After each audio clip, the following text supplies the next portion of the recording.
Assalamualaikum warahmatullahi wabarakatuh. Innal hamdalillah nahmaduhu wa nasta'inuhu wa nastaghfiruh wa na'udzu billahi min shururi anfusina wa min sayyiati a'malina. Man yahdihillahu fala mudilla lahu wa man yudlilhu fala hadiya lahu. Asyhadu an la ilaha illallah wahdahu la syarika lahu. وأشهد أن محمدا عبده ورسوله وصفيه وخليله. اللهم صل على محمد وعلى آل محمد كما صليت على آل إبراهيم إنك حميد مجيد. وبارك على محمد وعلى آل محمد كما باركت على آل إبراهيم إنك حميد مجيد. اللهم انفعنا بما علمتنا وعلمنا ما ينفعنا وزدنا علما. اللهم إنا نعوذ بك من علم لا ينفع ومن قلب لا يخشى ومن نفس لا تسبع ومن دعوة لا تستجاب لها. اللهم إنا نسألك الهدى والتقى والعفاف والغنى. اللهم آمين. Kita panjatkan hadirin rahimani wa rahimakumullah, puji dan syukur kita kepada Allah Jalla fi'ula. Alhamdulillah, sampai detik ini kita masih diberikan kenikmatan, diberikan kekuatan dalam rangka ibadah taat kepada Allah Rabbul Alamin. Pada kesempatan kali ini kita akan kembali melanjutkan kajian intensif kita di pembahasan kitab Bulughul Maram.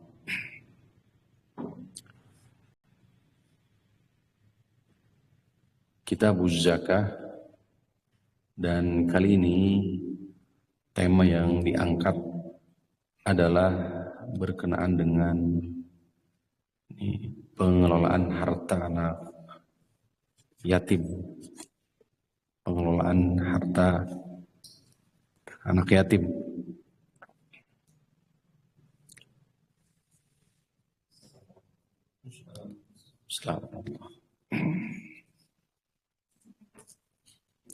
Salawat dan salam senantiasa dilimpahkan, curahkan kepada suri tauladan kita semua, baginda tercinta Nabi besar Nabi Muhammad sallallahu alaihi wasallam. Tidak lupa untuk keluarganya, kepada para sahabatnya, para tabi'in, dan mudah-mudahan kepada kita semua. Hadirin rahimani wa rahimakumullah, penyebutan yatim di Al-Quran itu banyak sekali. Bahkan para peneliti Al-Quran, para ulama, mereka sampai menghitung kurang lebih sekitar 22 ayat di dalam Al-Quran penyebutan yatim.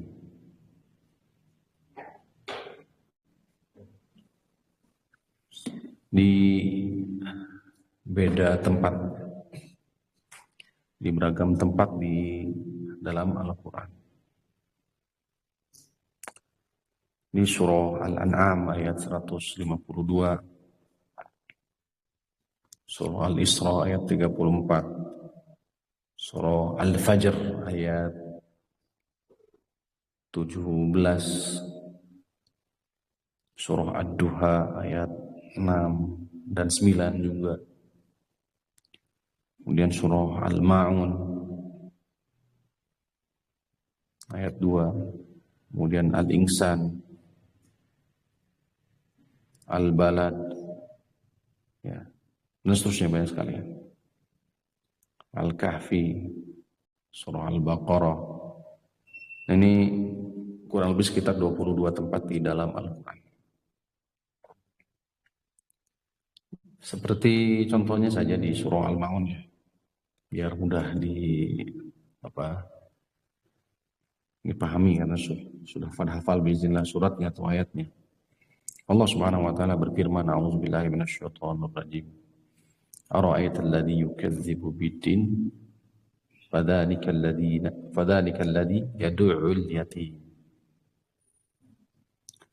Ila akhir ayat.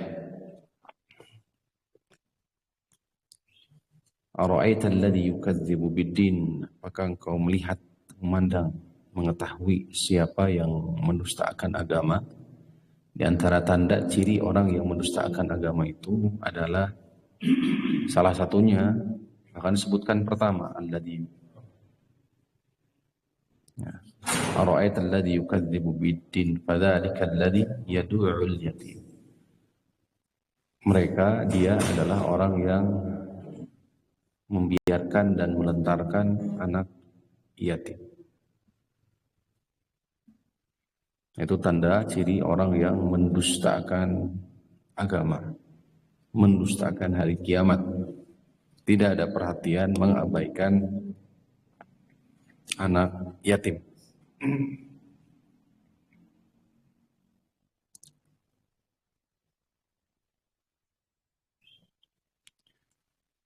Kemudian hadirin rahimani wa rahimakumullah, kalau kita kembali kepada tema yang kita angkat, pengelolaan harta anak yatim, maka tidak akan keluar ini pembahasan.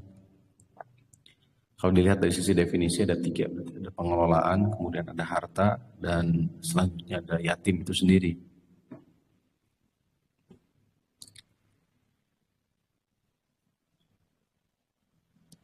Pertama ditinjau dari sisi makna pengelolaan. Ya. Pengelolaan ini sejatinya sudah mendapatkan imbuhan afiksasi istilahnya.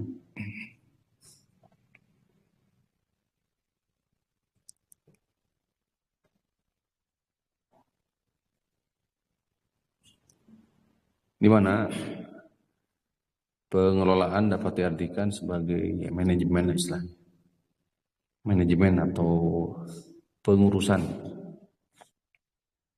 pengaturan dan pengurusan, yang memiliki makna pengaturan dan pengurusan. Itu makna dari pengelolaan. Selanjutnya ditinjau dari sisi definisi daripada harta itu sendiri. Kalau dalam bahasa, istilah bahasa Arab diambil dari kalimat malun, harta. Malun. Kalau secara harfiah bahasa, malun itu diambil dari kalimat mala yamilu. Mala yamilu, mailan, yang artinya condong. Harta secara bahasa adalah mala yamilu, condong. Hakikat harta dipandang dilihat dari sisi bahasa yang artinya tadi adalah condong, ini erat sekali. Karena pada dasarnya sifat dari harta itu yakni sebagai objek condongnya perhatian. Mail. Allah Subhanahu wa taala telah menghiasi manusia kecintaan terhadap harta.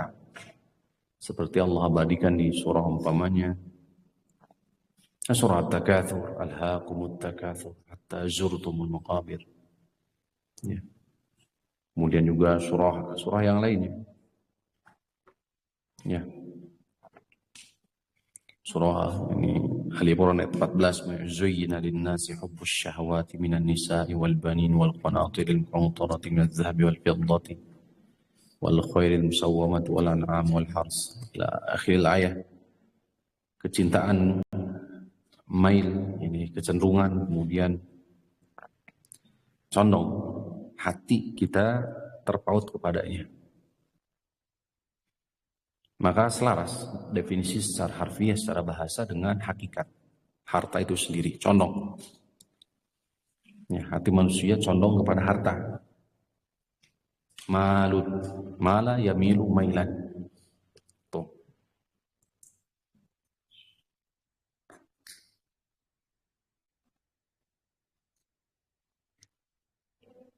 Adapun secara istilah, ini harta mereka definisikan, para ulama definisikan bahwa harta itu al-mal, segala sesuatu yang memang berpaling atau segala sesuatu yang menyenangkan manusia dan mereka pelihara baik dalam bentuk materi maupun dalam bentuk manfaat harta. Ya, segala sesuatu yang menyenangkan dan mereka pelihara baik dalam bentuk materi maupun dalam bentuk asas manfaat. Ini harta. Definisi secara etimologi atau secara istilah. Assalamualaikum. Baru masuk di definisi yatim. Pengelolaan harta yatim. Yatim diambil dari akar kata ya yatama. Yaitimu yutman atau yatman. Yatiman. Yatama. Jadi istilah-istilah dalam bahasa Arab yang nanti diadopsi ke bahasa kita itu sejatinya ya, kosakatanya, kalimatnya itu terkadang diambil dari umumnya dari masdar yang asalnya tentu ada, walaupun tidak semua, ada fiilnya, kata kerjanya. Seperti yatim ini ada kata kerjanya, yaitu yatama atau yaitimu, yutman, yatman, yatima, ya, dan seterusnya banyak.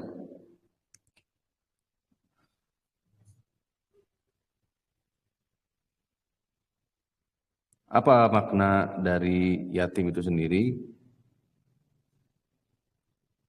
Anak yatim berarti anak di bawah umur yang kehilangan ayah yang bertanggung jawab dalam belajar belanja ataupun pendidikan. Imam Al-Jurjani dalam kitab At-Ta'rifat beliau membawakan definisi al-yatimu huwa al-munfaridu anil abi li'anna nafaqatahu alihi la ala al-um. Yatim, kata Imam Al-Jurjani dalam kitab At-Ta'rifat, yatim itu adalah huwa al-munfaridu, seorang yang bapaknya wafat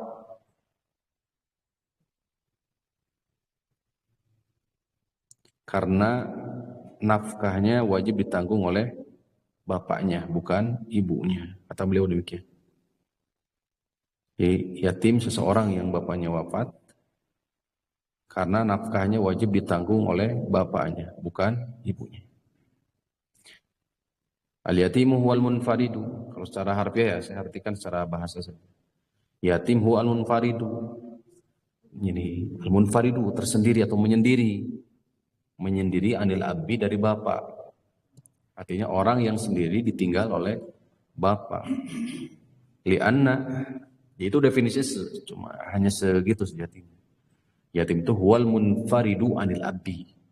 Orang yang sendiri ditinggal oleh bapak. Udah gitu definisi yatim. Kata Imam Al-Jurjani ya, Ta'rifat. Kenapa? Baru lanjutan alasannya. Kenapa hanya sebatas di bapak? Lianna nafaqatahu alaihi la 'alal um. Karena kewajiban nafkah di atas tanggungan siapa? Bapak, bukan ibu. Yatim.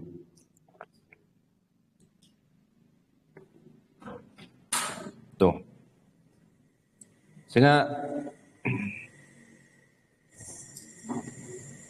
jadi dari sini dapat disimpulkan bahwa kriteria yatim itu ada dua. Kriteria seorang anak itu bisa dikatakan sebagai yatim itu ada dua kriteria. Syaratnya itu. Pertama adalah ya ditinggal bapak kandung. Anak yang ditinggal bapak kandung. Maka itu disebut apa? Yatim. Selaras dengan tadi definisi yang dibawakan Imam Al-Jurjani.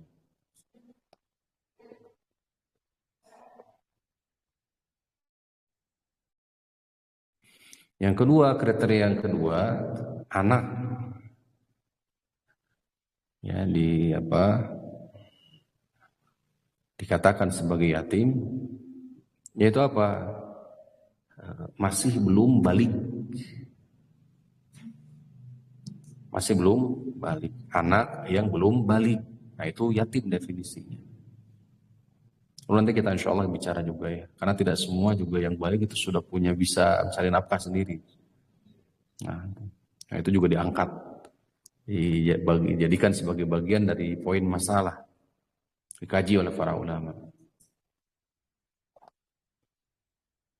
Ya ini jika ditinggal wafat oleh bapak dan dia dalam keadaan apa?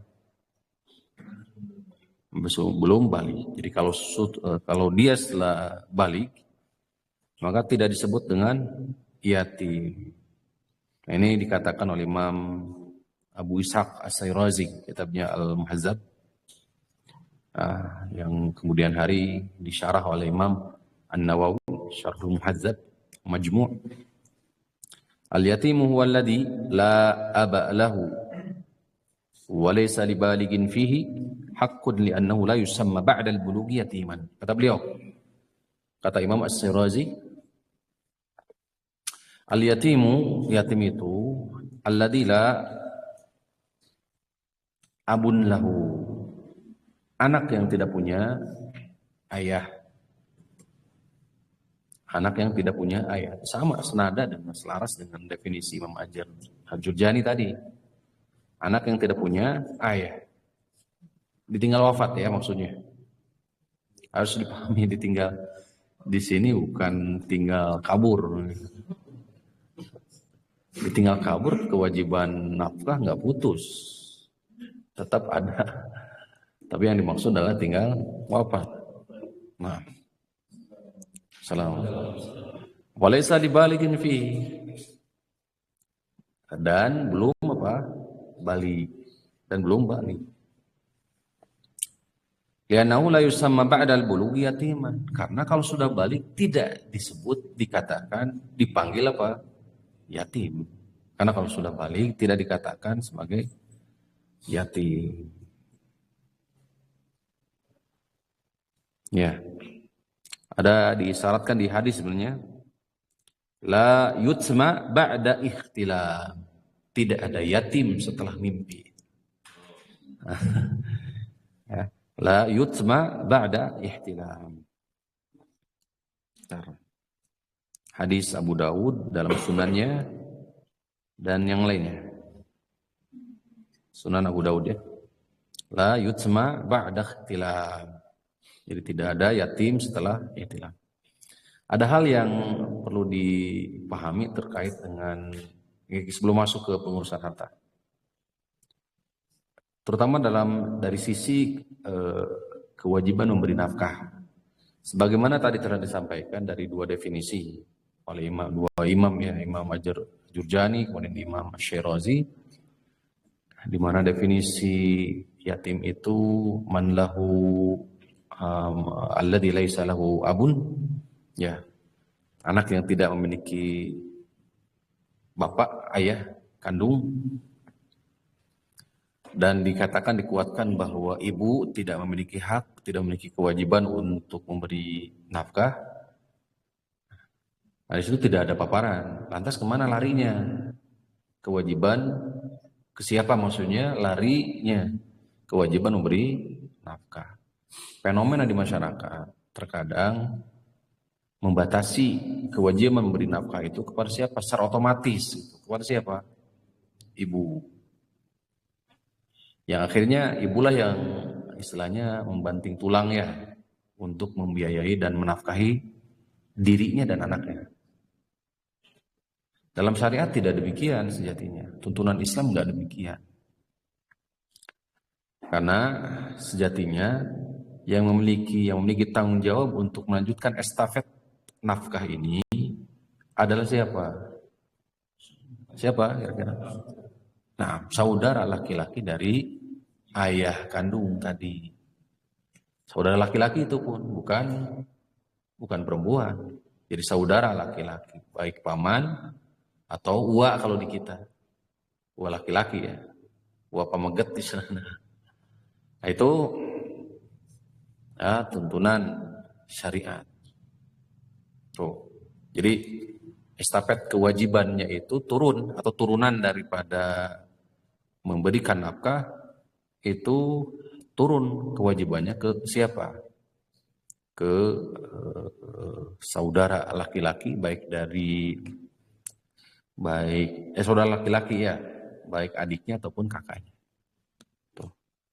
Sehingga jika demikian maka ibu akan fokus dalam hal ini berarti istri almarhum ini akan fokus kepada kewajiban tanggung jawab. Wal mar'atu ya mas'ulun ra'iyatun mas'ulatun an, jadi ra'iyatun kan seorang wanita itu adalah seorang pemimpin bagi siapa? Fi mali ba'liha wa waladihi, untuk mengurus harta yang peninggalan berarti siapa? Suaminya, dan mengurus anak. Sehingga fokus itu. Ya, walaupun mungkin bisa membantu sesuai dengan kemampuan. Hanya saja tuntunannya demikian. Lantas apa yang menyebabkan muncul fenomena seperti ini di masyarakat? Fenomena di masyarakat secara otomatis kalau ditinggal wafat oleh bapak, maka yang bertanggung jawab memberikan nafkah itu siapa? Ibu. Secara sepintas maka sebabnya tiada bukan adalah sejatinya tidak tersampaikan ilmu. Kejahilan sejatinya, bermulanya dari situ. Jadi banyak hal, hadirin rahimani wa rahimakumullah, yang menjadi fenomena itu disebabkan karena apa? Kejahilan. Ya, itu. Makanya kita darurat sebenarnya terhadap ilmu terhadap ilmu syar'i, terutama di muamalah ya, kehidupan bermasyarakat. Banyak hal-hal yang sudah menjadi dianggap lumrah dan biasa, terlebih dalam masalah sholat. Meninggalkan sholat itu dianggap lumrah dan biasa. Kenapa? Alasannya karena sudah dianggap rutinitas, itu harian. Sekarang subuh, besok subuh deui, kamari subuh gitu. Kan gitu papangi deui jeung subuh. Kenapa? Muncul sikap tahawun Islam. Merendahkan, meremehkan, menyepelekan. Dikaji oleh para ulama, Imam An-Nawawi rahimahullah ta'ala di Syarah Muhadzab juga. Beliau membahas, mengkaji. Para ulama sepakat ya, kalau menolak sholat secara keseluruhan, menolak kewajibannya, dianggap kafir. Kalau malas, bagaimana para ulama? Ada dua pendapat setidaknya, atau secara rinci tiga. Pendapat pertama, Imam Malik, Imam Syafi'i itu tidak kafir, tapi yufasak, dianggap fasik. Fasik itu keluar dari taat kepada Allah dan Rasul. Al-khariju an ta'atillah wa rasulihi, itu fasik ya. Orang yang fasik, orang yang keluar dari ketaatan terhadap Allah dan Rasulnya, tempatnya ngeri di mana? Iya, nggak ada tempat lain. Neraka ancamannya. Kan banyak ancaman-ancaman Al-Quran tentang orang yang sholat. Fawailul lil musallin, ma salakakum fi saqar, qalu lam nakum minal musallin. Banyak banget. Ngeri juga, apalagi di surah Al-Qalam. Hangat-hangat ya. Surah Al-Qalam itu, orang yang tidak sholat di dunia nanti disuruh ada taklif untuk sujud. Beban gitu, disuruh sujud. Ya, ketika Allah SWT berfirman, yauma yu'auzubillahi minasyaitonir rajim, yauma yukshafu an saq wa yud'auna ila sujudi fala yastati'un. Ketika Allah Jalla fi'ula menyikap betisnya, yakni waja'a rabbuka wal malaku saffan saffa. Ketika Allah Rabbul Alamin datang tiba dan para malaikat berbaris gitu. Kemudian kaum mukminin apa? Wa yud'auna ila sujud, dan semua disuruh untuk sujud di kala itu. Ada takdir nanti. Ketika Allah Rabbul Alamin datang, kemudian disuruh untuk apa? Semua sujud. Fasajadu, maka semua sujud kecuali al-mujrim. Ini orang-orang yang tidak pernah sholat atau orang yang kedul gitu. Fala yastati'un, maka mereka tidak mampu untuk apa? Sujud. Bahkan kata Imam Syekh Sa'di, Imam Ibnu Katsir, Syekh Sa'di dan yang lainnya, mereka mau apa istilahnya merungkuk ruku al-inhina istilahnya kal baqar. Punggung mereka seperti sapi. Sulit untuk apa? Meluruskan ke bawah itu sulit. Bahkan dikatakan apa? Dia berbalik gitu. Asalnya ke bawah jadi apa? Asalnya jadi terbalik ke belakang. Jadi punggungnya terbalik. Tafsir. Itu al-jaza min jinsil amal. Balasan sesuai dengan amalan. Di dunia sulit untuk menunaikan sholat, maka di akhirat sujud pun sulit. Balik ya, hinakan. Khasyatan absaruhum tarhaquhum zillah. Pandangan mereka apa? Hina. Dalam keadaan apa? Tunduk, hina. Al-jaza min jinsil amal. Dahulu di dunia sombong, di akhirat hina. Di dunia sombong, batrul haq, nolak hak. Ya. Di akhirat maka justru apa? Hina. Tuh. Gimana lanjutan ayatnya? Khasyatan absarum tarhaquhum zillah dzalikal yawm alladzi kanu bukan. Khasyatan absarum tarhaquhum zillah. Lanjutannya. Yud'auna ila sujud wa hum salimun. Karena apa? Karena dahulu di dunia mereka disuruh untuk sujud dalam keadaan sehat. Mereka disuruh sujud padahal mereka dalam keadaan apa? Sehat. Salimun. Khasyatan absaruhum tarhaquhum zillah. Wa yud'auna ila sujudi wa hum salimun. Ya, mereka disuruh. Ya seperti itu. Ngeri ya. Nah, tadi jadi dianggapnya apa? Fasik. Kalau fasik apa? Istitab. Tidak titik. Masih koma. Masih ada lanjutan maksudnya. Jadi orang yang malas menunaikan sholat itu istitab. Dianggap fasik. Dan istitab. Apa istitab itu? Disuruh taubat. Jadi masih kena ada langkah berikutnya, syariat tuntunannya. Apa istitab disuruh bertaubat? Jika tidak mau bertaubat, ada dua pendapat para ulama. Sehingga saya di pendapat Imam Malik, Imam Syafi'i, pendapatnya apa? Yuqdalu kazzina. Maka dibunuh. Kalau apa? Tidak mau bertaubat, ya, tidak mau bertaubat, tidak mau sholat, maka oleh pemimpin, ya pemimpin sebagai pelaksana tanfiz hukum syariah, akhirnya bagaimana? Yuqtalu kazina, maka dibunuh seperti zina al-muhsan. Dengan bedanya semestinya dirajam. Kalau ini apa? Dipenggal langsung. Itu yang malas tuh. Jadi bukan perkara yang sepele dan enteng itu. Sebagian lagi berpendapat, ya, pendapat yang kedua tidak dibunuh, dianggap fasik, tidak keluar dari millah agama, hanya saja, ya, ini orang ini apa? Ta'zir, mendapatkan ta'zir, ya, tu'azzaru wa tuhbasu. Dita'zir, diasingkan dan tahan di penjara berarti. Hatta yusalli, sehingga dia sholat. Kalau nggak sholat tahun keluar gitu. Sehingga saya Imam Abu Hanifah atau siapa ya? Gitu.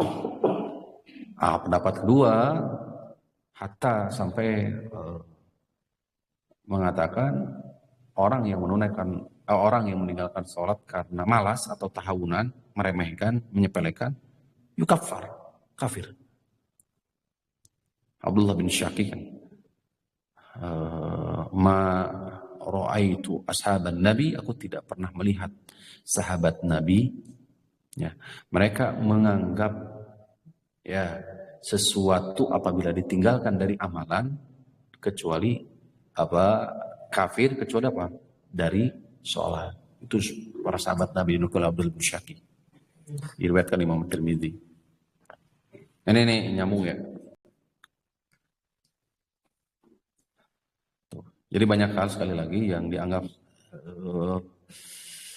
lumrah, biasa, sehingga menjadi sebuah fenomena. Termasuk juga seperti akhwat dalam bab hijab gitu kan ya. Biasa gitu. Ngerian samanya kan. Lam yurhida yahatal jannah, tidak akan pernah dia mencium aroma surga itu. Padahal aroma surga jauhnya masa kata kada wa kada, jauhnya segini gitu nggak akan tercium oleh dia. Ngeri. Karena itu nih ilmu bagaimana supaya sampai gitu loh. Yang seperti ini. Ferantum itu. Ferantum. Dah. Makna pengelolaan ya. Mana apa sih pengelolaan? Nah, judulnya kan pengelolaan. Pengelolaan anak yatim, harta anak yatim. Jadi apa sih turunan pengelolaan kan tadi manajemen ya, mengatur pengaturan itu kan, mengurus.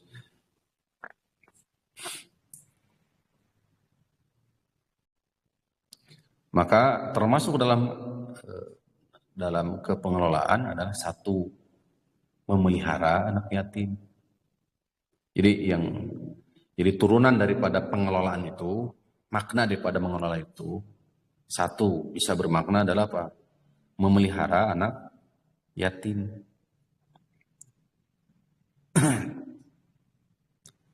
Yang kedua, mengembangkan harta anak yatim.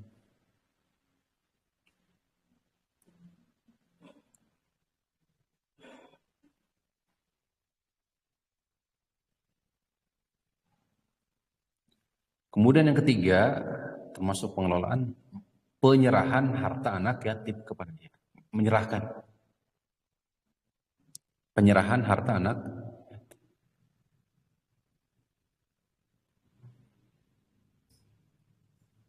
Ini yang harus betul-betul dipahami. Dalam kepengurusan anak yatim itu tiga. Pertama apa? Memelihara harta anak yatim. Mengembangkan hartanya, kemudian berikutnya menyerahkan hartanya. Nah, harus betul-betul paham kapan saat untuk menyerahkan harta anak yatim, kan tidak bagaimana cara hakikat mengelolanya seperti apa. Nah, itu harus dipahami. Nah, hadirin rahimakumullah, hadis ini berbicara seputar itu. Ya. Hadis yang insya Allah kita akan sama-sama mengkaji itu, kaji ini adalah berkaitan dengan pengelolaan tadi. Ima berkenaan dengan memelihara dan termasuk apa? Mengembangkan. Itu karena harta jika dibiarkan maka hakikatnya berkembang atau tidak? Berkurang justru, habis. Makanya nanti jangan biarkan harta itu habis dengan sodako. Itu. Artinya harus dikembangkan gitu. Allah Ta'ala alam. Kemudian juga nanti juga harus dipahami kapan waktu yang tepat untuk diserahkan harta tersebut. Kalau masih umpamanya anak tersebut masih belum balik, belum bisa mengelola dengan sendiri, maka belum waktunya untuk. Baik, saya baca ya, kita masuk ya di pembahasan.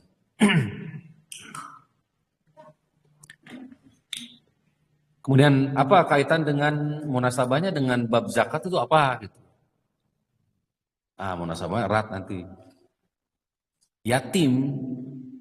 Yatim kalau punya harta, siapa yang wajib ada kewajiban menunaikan zakat? Tidak.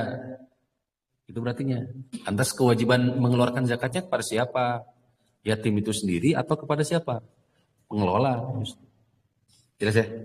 Nah itu yang barangkali kurang lebih.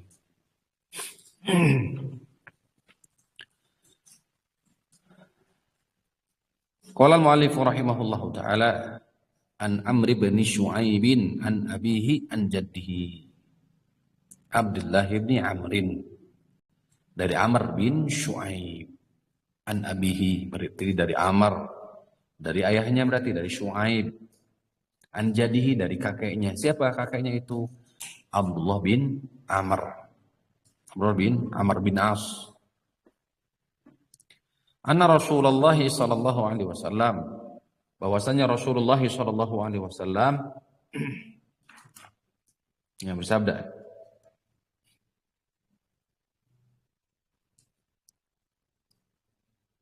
man waliya yatiman lahu malun, siapa yang mengurus yatim yang memiliki harta.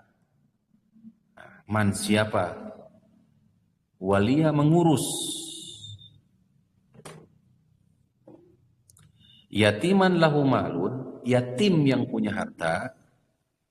Berarti ada dua yatim itu. Ada yatim yang punya harta, ada yang yatim tidak punya harta. Terkadang definisi yatim teh tidak punya apa? Harta, enggak semua kan. Terus falyattajir lahu. Falyattajir lahu. Maka apa? Maksudnya kembangkan. Maka kembangkanlah. Saya tijaroh ya. Jual beli sih. Maka maksudnya apa? Maka kembangkanlah. Wala yatrukhu, jangan ditinggalkan, jangan dibiarkan. Jangan dibiarkan. Hatta ta'kulahu shadaqatu, sehingga sedekah menghabiskan harta tersebut. Jangan ditinggalkan, jangan dibiarkan, sehingga sedekah menghabiskan harta tersebut.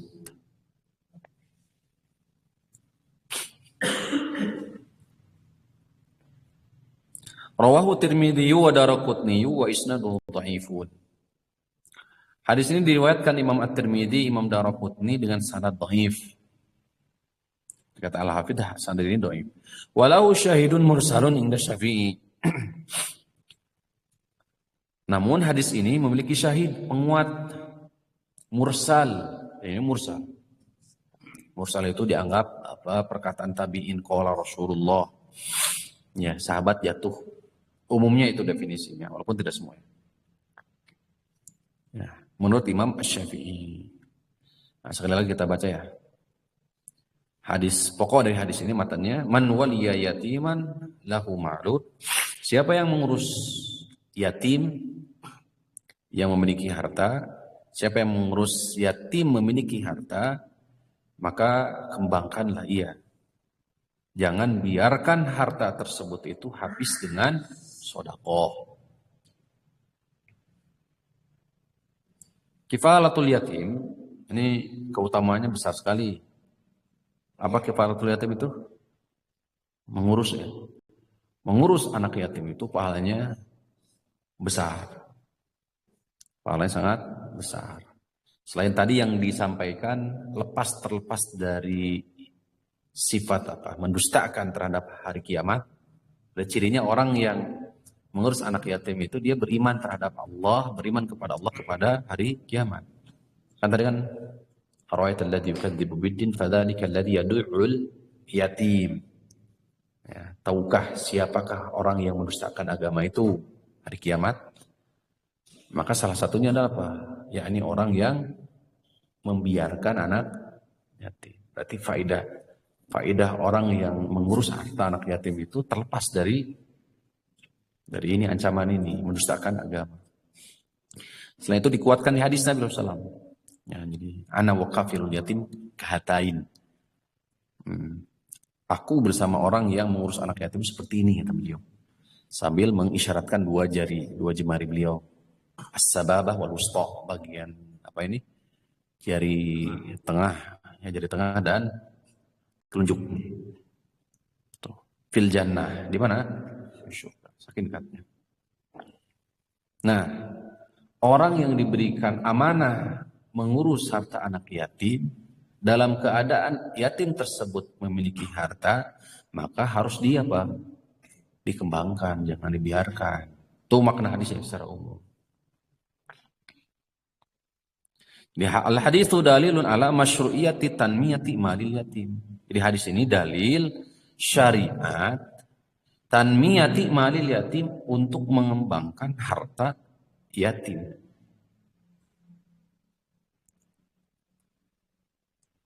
Jangan dibiarkan.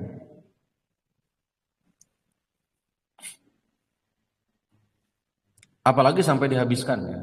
Maksudnya dimakan. Waliyahzubillah, ngeri ancamannya. Bitijarati wa ghairiha, bisa dengan tijarah, dagang, atau lain sebagainya.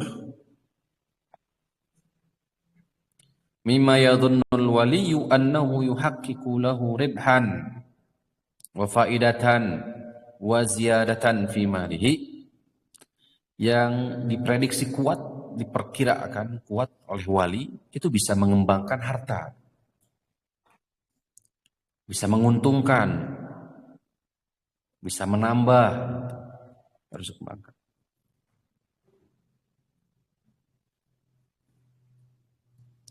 Wal hadithu wa in kana dha'ifan lakinna ma'nahu sahih. Hadis ini dhaif, sebagaimana Al-Hafidz tadi katakan. Walakinna ma'nahu sahihun, maknanya benar. Fa inna hadha minal islahil ma'muri bihi lil yatimi. Karena ini adalah termasuk kebaikan terhadap anak yatim. Karena ini adalah kebaikan terhadap anak yatim. Qala ta'ala surah An-Nisa ayat 2, wa atul yatama amwalahum. Berikanlah harta-harta anak yatim kepada mereka. Wala tatabaddalul khabitha bit thayyib. Jangan ganti, tabaddal al-khabith bit thayyib. Ya, sesuatu atau perkara yang buruk dengan kebaikan. Kata Syekh Sa'di, fihi al-amru bi islahi malil yatim. Ayat ini terdapat perintah islahi malil yatim, untuk memperhatikan harta yatim, li'anna tamama itaihi malihi hifdhuhu. Karena di antara bentuk memberikan harta anak yatim kepada yatimnya itu tidak boleh dalam keadaan berkurang hukum asalnya, tapi harus apa? Sempurna, kalau bisa lebih.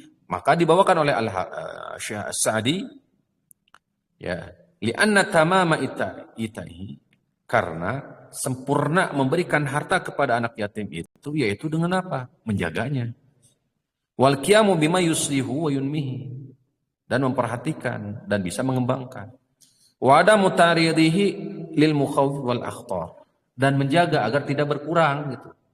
Tidak habis gitu. Demikian pula surah Al-Baqarah 220, wa yas'alunaka 'anil yatama qul islahul lahum khair. Mereka bertanya tentang yatim. Qul, katakan, sampaikan kepada mereka, islahun lahum, melakukan kebaikan untuk mereka, khairun, itu adalah kebaikan. Apa bentuk kebaikan bagi mereka? Mengurus, mengelola harta anak yatim. Wala taqrabu malal yatim. Nah, ini juga ada ancaman yang lain. Wala taqrabu malal yatim. Jangan sekali-kali mendekati harta anak yatim. Ancamannya gede gitu. Illa, kecuali billati hiya ahsan, kecuali sesuatu yang lebih baik dari itu. Qala Syekh Abdul Rahman As-Sa'di di tafsir Taisir Karim Ar-Rahman, fi hadha dalalatun ala anna al-yatima qabla bulughil ashud mahjurun alaihi. Ayat ini dalil bahwa yatim sebelum balik, istilah ashud itu diidentikan, dimutlakkan itu kepada balik ya, ashud, qabla bulughil ashud. Antum lihat di surah Al-Ahqaf ya, ayat 15 ya. Ayat 15, terutama yang usianya sudah 40 ya ke atas. Gimana bunyinya? Hatta idza balagha ashuddahu wa balagha 40 sanah qala rabbi auzi'ni an ashkura ni'mataka allati an'amta 'alayya. Nah, itu sebagai syarat juga bahwa usia muda itu kapan? Dari asyud, sampai 40 tahun. Nah, itu dalil bahwa usia muda itu definisinya dari kapan? Dari kapan? Dari balik sampai 40 tahun. Ini dalilnya Al-Ahqaf ayat berapa? 15. Karena asyud itu identik ke balik.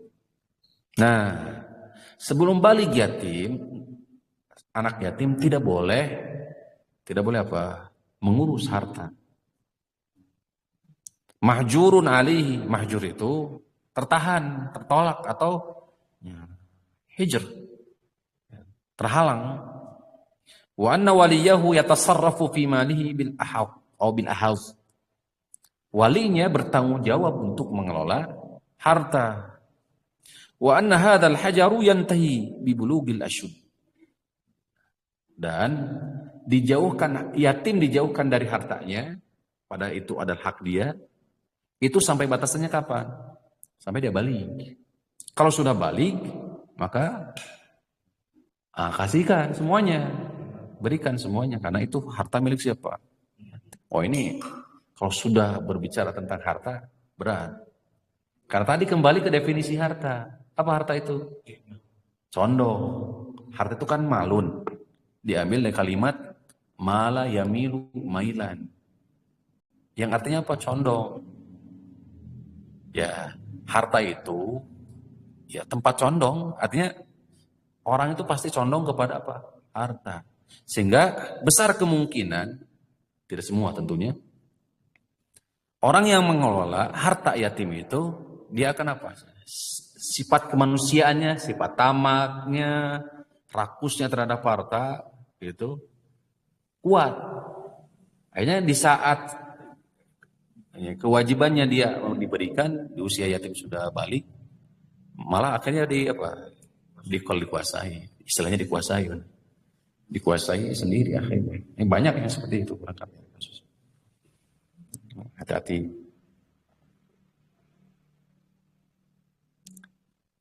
Nah, Allah taala. Nah, baik, sebelum masuk ke bab zakat itu sendiri ya.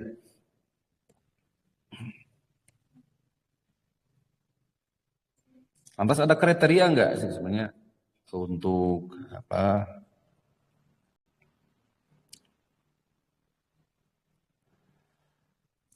Siapa yang memang dari sisi perwalian untuk pengurusan harta yatim itu ada ketentuan enggak? Perwalian pengurusan harta anak yatim ya. Ya. Perwalian itu pertama harus ditetapkan terlebih dahulu siapa wali daripada yatim.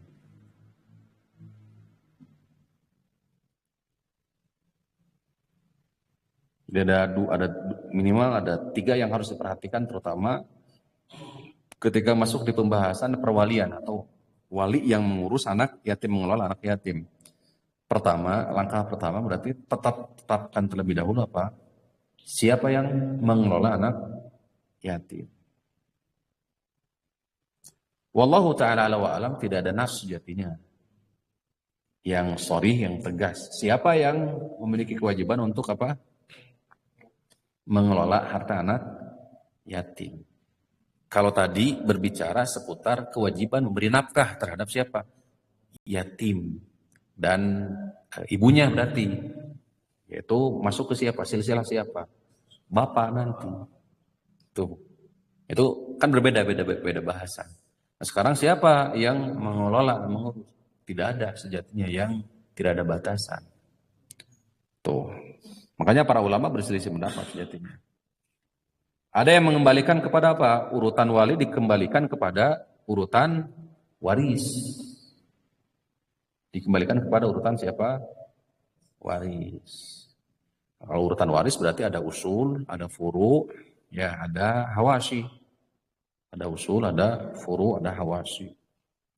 Untuk furu, karena berarti furu kan anak, cucu, kecil kemungkinan untuk mengurus harta. Sehingga kemungkinan besar ya yang paling dekat adalah siapa? Usul ke atas. Bapaknya, kakeknya berarti itu ya, dan seterusnya. Bisa dipahami ya? Atau nanti kalau seandainya tidak ada ke usulnya, maka ke siapa? Hawasi. Hawasi itu siapa? Bisa jadi paman, bibi. Nah, ini boleh berarti yang mengurus, mengelola harta anak yatim. Boleh. Atau siapa? Ya, termasuk siapa? Ya, anak dari paman, dari bibi, bisa paham ya? Mas sepupu ya. Itu boleh yang mengurus. Intinya ahli waris. Tuh. Ahli waris.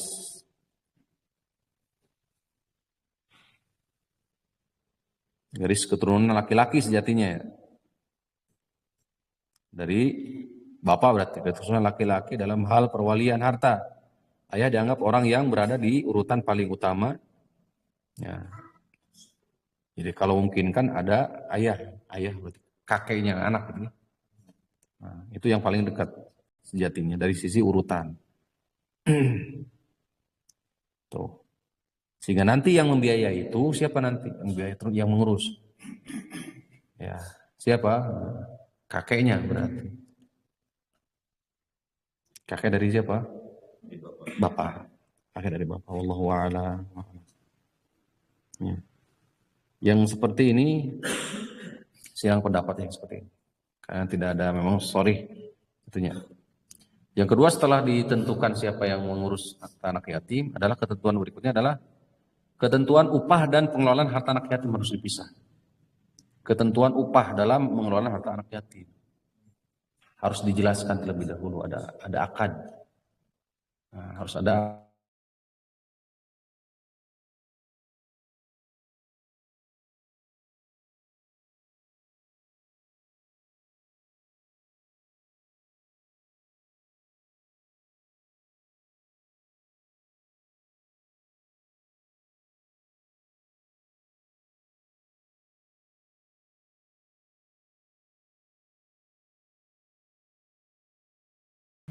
Selanjutnya nanti ketika hendak diserahkan ada tahapan ketiga yaitu akumulasi harta atau ya harta yatim dan pengelola dipisahkan berarti mana harta anak yatim, mana harta milik siapa? Pribadi pengelola. Itu tiga. Dipisah berarti. Jadi ada upah tetap harus ada ketentuannya. Setelah itu dipisah antara harta milik wali dan milik yatim. Nah, dari sini jelas nanti. Setelah ada kejelasan harta milik anak yatim, dihitung nisab haul. Mafhum? Nah, di sini. Nah, sekarang masuk ke kewajiban menunaikan zakatnya. Pada dasarnya tidak ada kewajiban bagi anak tersebut mengeluarkan zakat. Dan yang lebih kuat Allah Ta'ala alam, ya, dalilnya banyak. Salah satunya tetap hadis Mu'ad bin Jabal menjadi pokok. Umdah. Di awal kan kita sering katakan hadis Mu'ad bin Jabal itu umdah dalam bab zakat. Salah satunya dalam segala hal. Dalam 4 aspek ya kemarin. Dalam dakwah, dalam pendidikan, dalam bab zakat, kemudian dalam bab hukum. Nah, ketika berbicara tentang bab zakat, ini jadi umdah. Apa kata Rasulullah SAW nasihatnya kepada beliau? Ya, tukhadu min agniyaihim wa turaddu ila awala fuqaraihim. Diambil dari orang kaya dan diserahkan kepada fakir mereka. Anak ini walaupun yatim, definisinya tetap kaya. Artinya, berarti titik beratnya ada ke harta kan? Artinya bahwa anak ini atau dari harta itu ada kewajiban untuk dikeluarkan apanya? Zakatnya. Karena kan sudah masuk agnia. Hanya saja disandingkan dengan hadis yang lain, yaitu taklif, beban. Syariat secara keseluruhan terikat taklifnya itu dengan 3. Islam, bali, berakal. Islam, bali, waras itu ya berakal. 3. Hal ini dasar hadis Nabi SAW, rufi al-qalam an thalath. Terangkat pena catatan itu dari 3. Anis sobiyi hatta yahta 5. Dari anak kecil sampai dia balik dia bermimpi. Tuh, dan seterusnya. Sehingga anak yatim itu sendiri karena belum balik, tidak ada apa? Kewajiban mengeluarkan zakat. Siapa yang memiliki kewajiban? Wali tadi. Jelas ya? Nah, wali tadi. Setelah tahapan tadi, tahapan 3 itu dilalui. Apa yang pertama? Menetapkan wali. Yang kedua apa? Ditetapkan upah yang jelas nanti. Supaya terhitung. Nanti jelas nanti. Nah, sebab nyambung nanti ke tahap yang ketiga. Dipisahkan. Khawatirnya nanti bisa makan harta anak yatim. Ancamannya gede. Ngerti? Nah, yang ketiga dipisah itu. Kalkulasikan. Setelah dipisah, oh ini harta anak yatim, berarti ini kewajiban harta yang harus dikeluarkan zakatnya ini. Ada nisab, ada haul. Tetap syarat-syarat itu. Milkul tam sudah sempurna tadi. Miliknya kan sudah sempurna kan ya? Nah, harta milik siapa? Yatim. Sudah jelas berarti.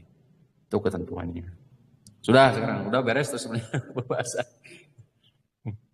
Makanya ini katakan sini al-haditsu dalilun ala wujubi zakati fi malil yatim. Hadis ini dalil wajibnya zakat dari harta yatim. Idza balagha nisaban, apabila sampai nisab.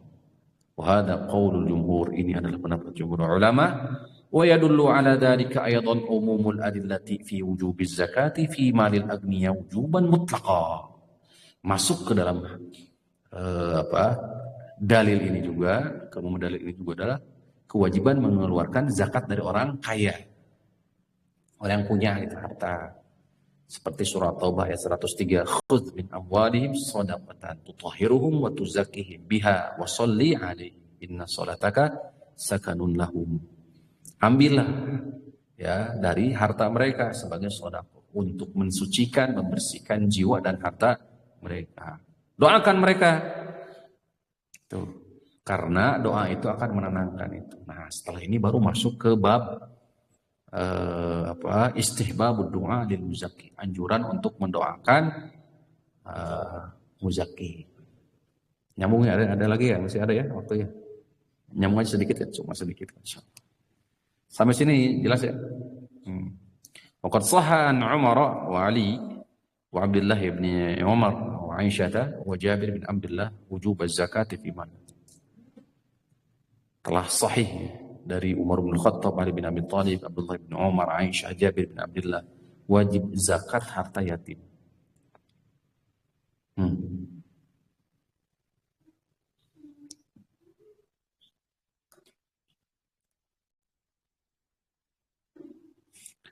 Baik, selanjutnya kita lanjutkan di hadis berikutnya.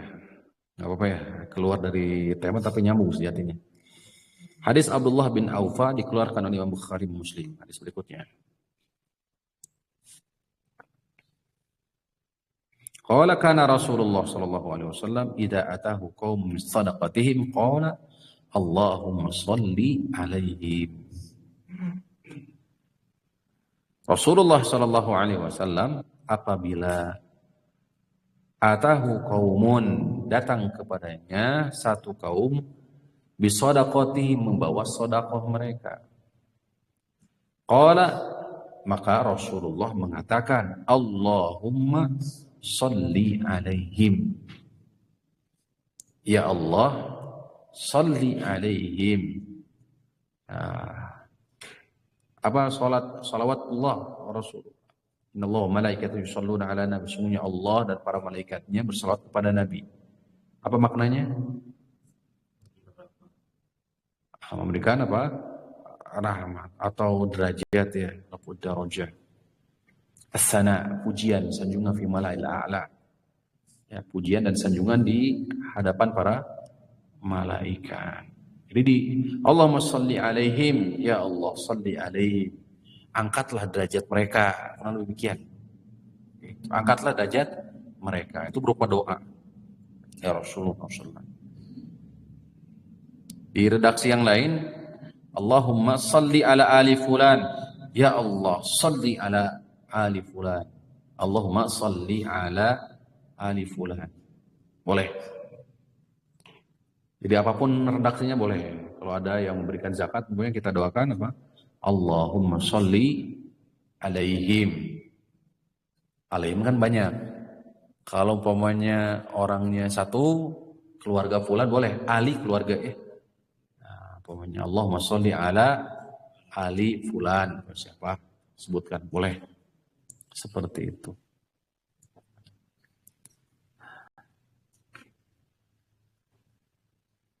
Nah ini sebagai pembenaran turunan dari surah At-Taubah yang tadi disampaikan. Khudh min amwalihim shadaqatan tutahhiruhum wa tuzakkihim. Ambil harta mereka sebagai bentuk sodako untuk mensucikan, membersihkan diri dan harta mereka. Wassalli alaihim, doakan mereka. Siapa? Muzaki ya. Inna sholataka sakanun lahum, karena doamu untuk dia, untuk mereka itu akan menenangkan jiwa mereka. Wallahu samiun alim. Allah Maha mendengar, Allah Maha mengetahui. Wallahu ta'ala ala wa a'lam. Isni alaihim fil mala'il a'la. Puji sanjunglah, angkatlah derajat dia, derajat mereka fil mala'il a'la, di seluruh mala'il a'la, para malaikat, seluruh makhluknya. Gitu. Wallahu a'lam. Sudah saya kira beres ya. Mudah-mudahan bisa dipahami. Ada tambahan atau pertanyaan? Mangga, silakan. Ya. Mudah-mudahan bisa dipahami ya. Baik, cukup saya kira. Wassallallahu ala nabiyina Muhammadin wa ala alihi wa sahbihi wa sallam. Aqulu qawli hadza wa astaghfirullah li wa lakum sa'iril muslimin. Subhanakallahumma rabbana wa bihamdik asyhadu an la ilaha illa anta astaghfiruka wa atubu ilaik. Assalamualaikum warahmatullahi wabarakatuh. Wa jazakumullah.